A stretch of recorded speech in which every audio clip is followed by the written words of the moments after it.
Before we begin today's story, take a moment to subscribe to the channel if you enjoy emotionally driven stories that stay with you long after the video ends. These stories aren't loud or rushed. They quietly settle into your heart. Some lessons don't shout, they whisper. Sometimes it's not what we do that breaks everything, it's what we say when we feel unseen. I never meant for it to go that far. Not with him, not with anyone. His name was Daniel. He wasn't just my husband's closest friend, he was part of our everyday life. Dinners together, weekend laughs, shared memories that felt harmless. And maybe that's how it begins. Not with desire, not with intention, but with comfort. My husband Michael had been working late for months. Business trips, late calls, constant pressure. I understood it. At least I told myself I did. But understanding something doesn't make loneliness disappear. Daniel noticed the small things. Did you eat today? You sound tired. Are you okay? Simple words, but when you've been living in silence, even simple words feel like warmth. One evening, Michael left for another work trip. It was raining hard when Daniel stopped by to drop off some files. It was supposed to be quick, but the rain didn't stop, so he stayed. We talked about work at first, then about life, then about things I hadn't said out loud in years. I told him I felt invisible. I told him I missed feeling important to someone, and he didn't interrupt. He didn't judge. He just listened. Then he said something that changed everything. You deserve to be seen. 5 words. That's all it took.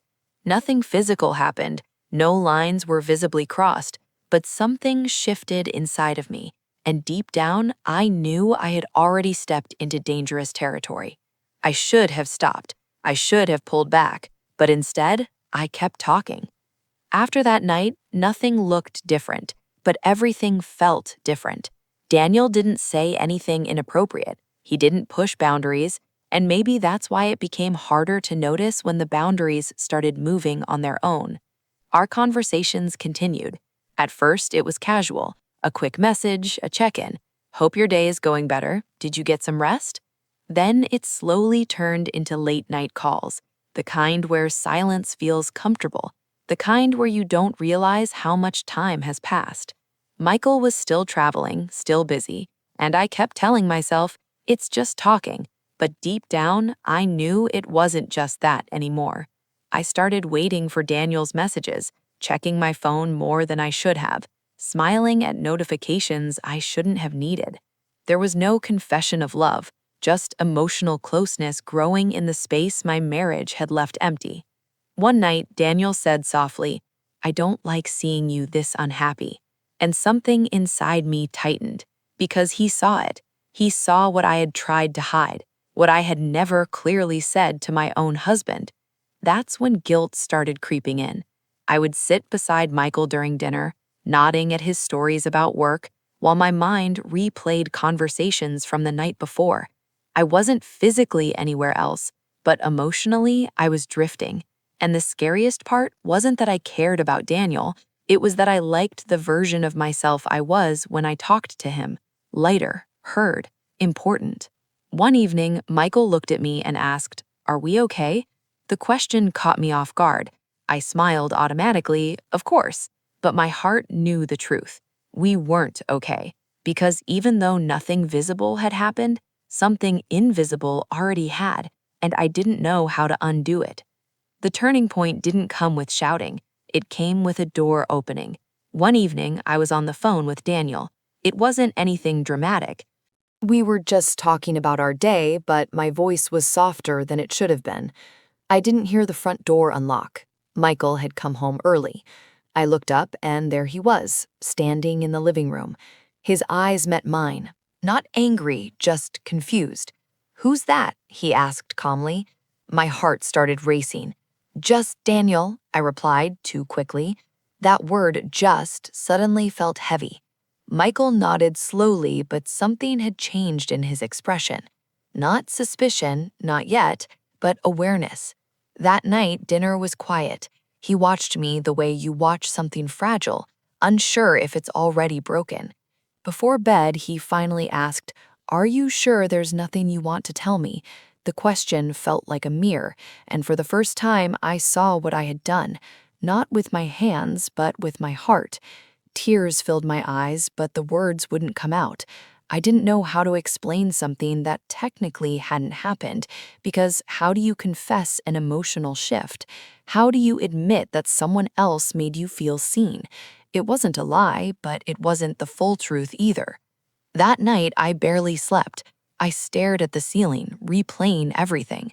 The rain, the words, the late night calls, and I realized something terrifying.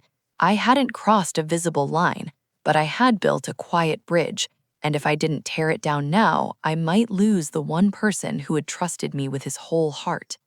The next morning, I texted Daniel, "We need to stop." My hands shook as I pressed send. A few minutes later, he replied, "I understand." No drama, no begging, just understanding. And somehow that hurt more than anything else, because in that moment, I knew this wasn't love. It was loneliness looking for comfort in the wrong place.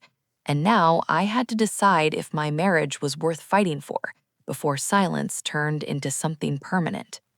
After I sent that message, something inside me felt empty, not because I had lost Daniel, but because I had finally understood how close I came to losing everything else. For 2 days, I avoided the conversation I knew I needed to have.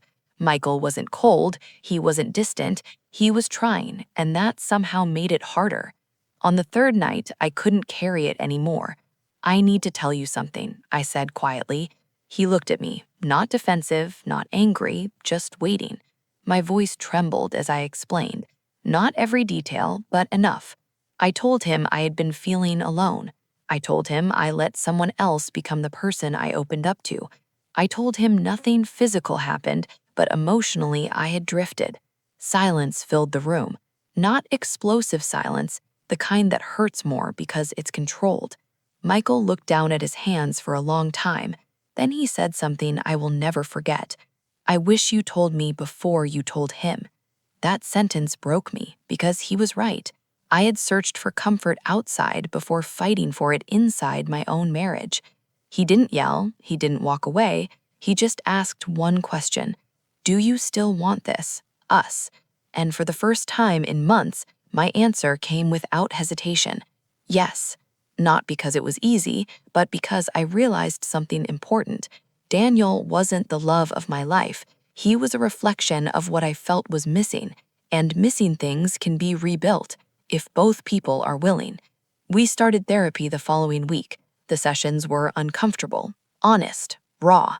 We talked about communication, about emotional absence, about how silence can slowly build walls without anyone noticing. It wasn't magical. Trust didn't instantly return, but effort did. And sometimes effort is where love begins again. Weeks turned into months. We started having real conversations, not just about schedules and bills, but about fears, needs, and loneliness, the kind of conversations I should have had from the beginning. One night, as we sat quietly together, Michael reached for my hand, not dramatically, not as a grand gesture,